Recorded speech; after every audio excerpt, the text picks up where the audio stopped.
So let me begin. Samridhi is doing a disruptive work. Have you ever heard of a community for fans?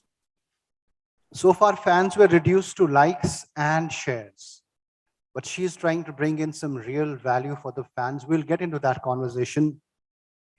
Samridhi, our topic is very interesting. Celebration of a tribe, the Fandrum way, technology plus fans is a community.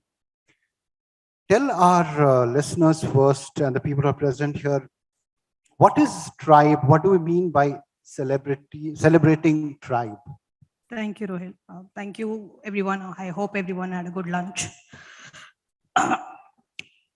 So, tribe is basically group of people who share common interests, right? So, tribe is something. If you have something in common, you form a tribe. There is a tribe of BTS Army right now. There is a tribe of Comic Con right now. There are a tribe of comic books, musicians, and so on and so forth.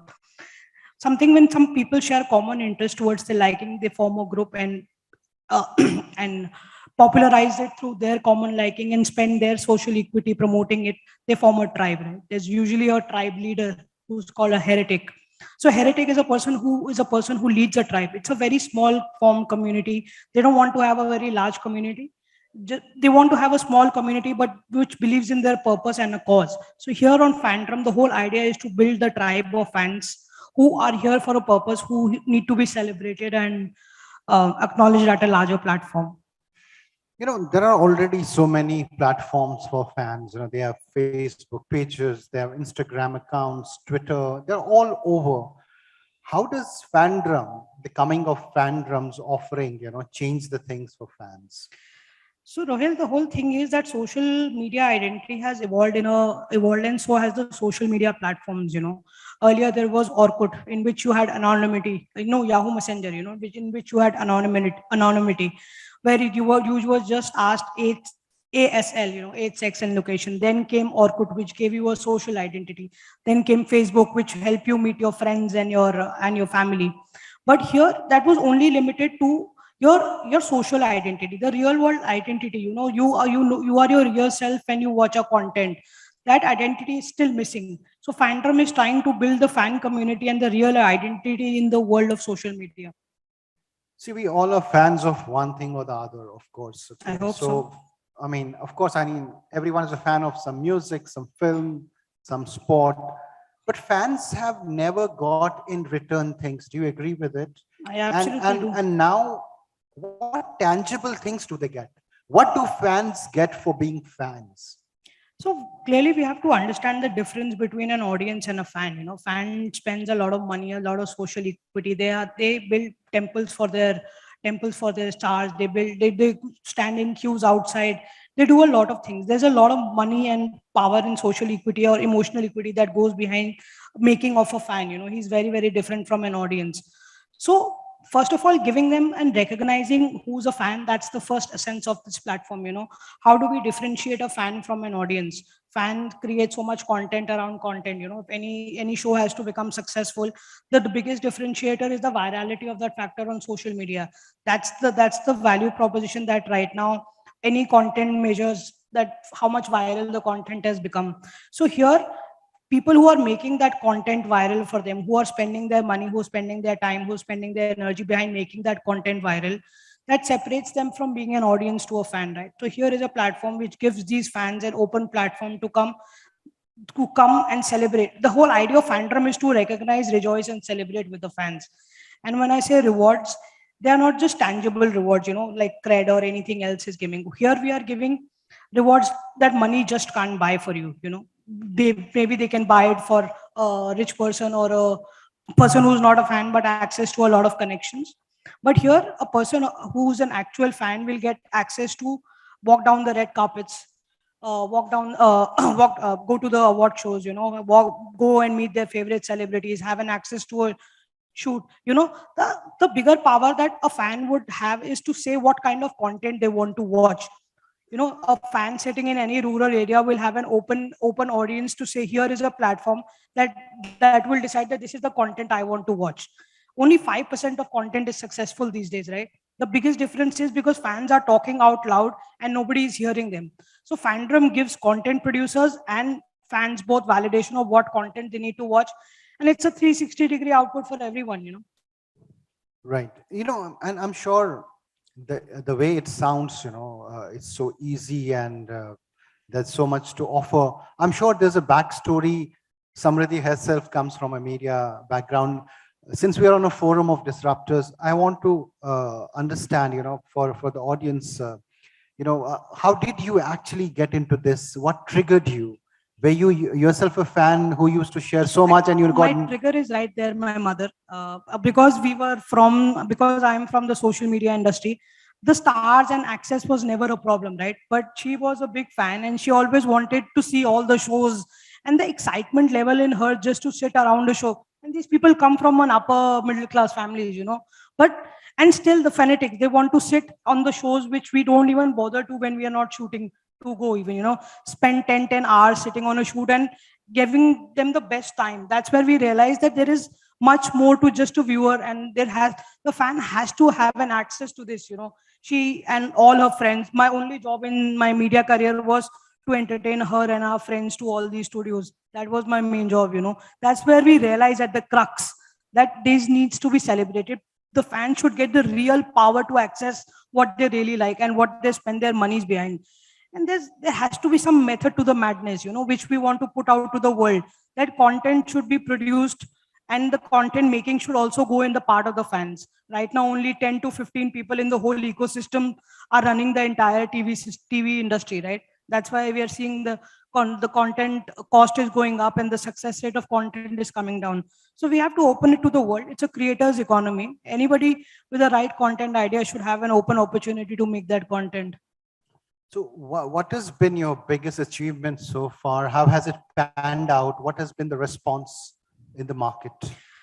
So it's a very small journey till now. It's been about 3 months since we've launched the platform. We've been able, in the last couple of years, we did a lot of things of by sending people for these rewards through our Instagram page. We started building our own community. So that community instantly transferred and related onto the app. So right now we tested the community. What are the essence? What are the needs? What are the fundamentals that fans are looking for? Content validation or rewards or loyalty. Media and entertainment industry has the most loyal customers, yet there is no loyalty program in the media and entertainment industry. So what we are trying to build in Fandrum is the media and loyalty for the base and psychographic analysis of those fans, science through data driven science, and that's how we are building our fans. So for the hardcore fans here, how do they get into Fandrum? What is the way? And to just explain if you Absolutely. could. So Fandrum is both available on Android and iOS for now. We're still running in the beta version. The whole idea is that by July this year, by July end this next month, we will be live for the public use. Fandom you can just download, and it's a fully gamified platform. The more you engage with the platform, the more you chat, the more you make friends. It gives you points. You join as an audience, you become a fan, you become a mayor, a moderator, and a super fan.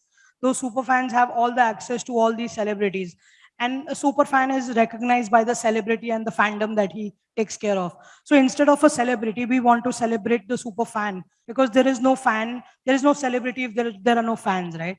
So fans are the real celebrities in fandom. So a super fan will have a celebrity fan. Yes. That's wonderful. This another set, tech is essential core part of the offering, how have you made it seamless? What kind of tech innovation is there? Because there are global platforms that do similar things. Like there are some platforms globally who are into the fan-facing world. How is your offering different from a tech point of view? So as you mentioned, globally right now, there is no single platform except in the sports domain. Yes, sports domain people are measuring psychographic analysis of the sports fan. But really in the content world, there is no platform which is meant to engage with the content fans, right? India is the largest producer of content, and it has a huge culture following. Yet there is this whole system missing where I can recognize a fan. Even as a broadcaster, when I worked in the broadcast industry, even we couldn't tell that who our top 1,000 fans are.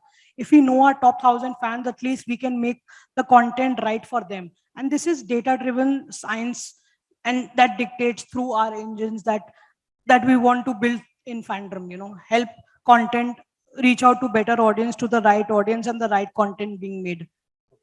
So I have two more questions. So there's a practical problem, with the social fan pages, bot accounts, How are you enabling that your followers, they are, chosen in a way, the tech selects them in a way, the data is filtered, and you have the real fans with you. Is there a mechanism in place So to yeah, there address are it? 3 checkpoints once you enter and define. So there is an onboarding game that we play. That game has to be played to enter into while you play that game, we get your 36 additional data points, which helps us psychographically give you better recommendations, help you connect with the like-minded people. So this is very, very fundamental essence that will protect the platform from any bots or anything. Okay, final question, how big is the fan economy? I mean, what are the opportunities there overall? Because, I mean, people are looking for ideas. They're always trying to disrupt. How big is this economy? So the study that we conducted in India and abroad, we literally hire a anthropologist who came to India, who measured every age group, both the sexes. He just said 99.9% of the people are fans of something, right? Whether they admit to it or not. Here, we just want to take out their fan quotient and celebrate them for being a fan. There are 3 fundamental things to it, content discovery, reward program, and it's a social media to help you connect with like-minded people. So it's a new age social media with content being its fulcrum. Great. So all of you can celebrate and really get something out of it for being the fans, not just likes and shares, but maybe you have a Shah Rukh Khan following you back and actually inviting you The over, whole right? difference is the follower economy. I'm just not somebody who just want to be followed. A follower is not an economy, right? You have to participate. If Shah Rukh Khan had so many followers, he's the biggest follower of any social media platform. That doesn't tell him that what is the film opening that he's going to get, right? That's the difference between a follower and a fan. A fan can actually tell you and spend for you and I will shout out loud on the top of his voice that yeah, I'm a fan of Shah Rukh Khan, right? By just being a follower, anybody can be a follower. That's why it's not culminating the movie into hits. If we can differentiate between fans and audience, probably we'll be able to make better content for fans rather than just for the average masses. Very well said, Samriddhi. And thank you so much for taking out time and sharing this disruptive idea here. Thank you, Rohan. Thanks. Can we have a round of applause and Ravin to you?